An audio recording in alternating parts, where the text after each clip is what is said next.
Nous voyons dans 2 Corinthiens 5,14 le mobile puissant de la nouvelle vie. L'amour de Christ nous presse parce que nous estimons que si un seul est mort pour tous.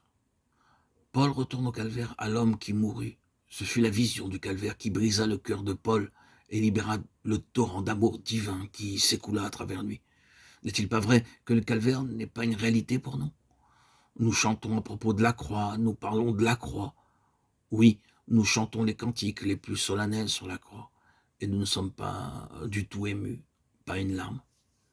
Si le Saint-Esprit rendait cette croix réelle pour nous, ce serait comme si, dans notre être, une source profonde était touchée chaque fois que l'on ferait allusion à la croix. Tout le secret de la vie de Paul, de la vie qu'il vécut, réside dans la révélation qu'il eut du calvaire.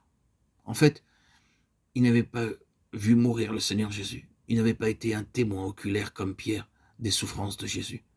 Et cependant, comment se fait-il que Paul ait prêché la croix de la façon dont il le fit? Parce que Dieu lui donna une vision intérieure de la croix qu'il n'oublia jamais. Quand Paul a-t-il entrevu la croix pour la première fois?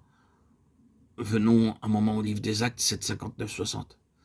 Et il lapidait Étienne qui s'écria d'une voix forte: Seigneur, ne leur impute pas ce péché. Ce sont presque les mêmes paroles que le Seigneur prononça lorsqu'il pria pour ceux qui le crucifiaient. Les témoins déposèrent leurs vêtements aux pieds d'un jeune homme nommé Saül. Saül, le pharisien, aperçut dans le martyr Étienne quelque chose de l'esprit du crucifié. Et nous pouvons croire à coup sûr qu'il en fut obsédé. Plus cela le poursuivit, plus extrêmement il s'acharnait contre les disciples du Nazaréen crucifié. Alors qu'il était furieux, il était en route pour Damas ce jour-là.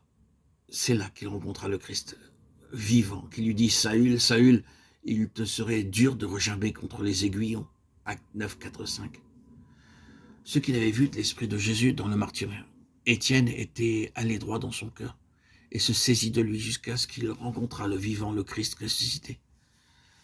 C'est ce qui changea Paul et a aussi changé quelques vies parmi nous. Dois-je appeler cela une vision? Je n'aime pas employer le mot vision parce qu'il peut suggérer quelque chose d'extérieur. C'est réellement l'Esprit de Dieu dévoilant à nos cœurs le calvaire et la mort de Christ, de telle manière que nous ne l'oublions plus et ce qui a l'avenir dominera notre vie. Ce fut si réel pour le cœur et la vie de Paul que la pensée de cette révélation est constamment mêlée à ses écrits.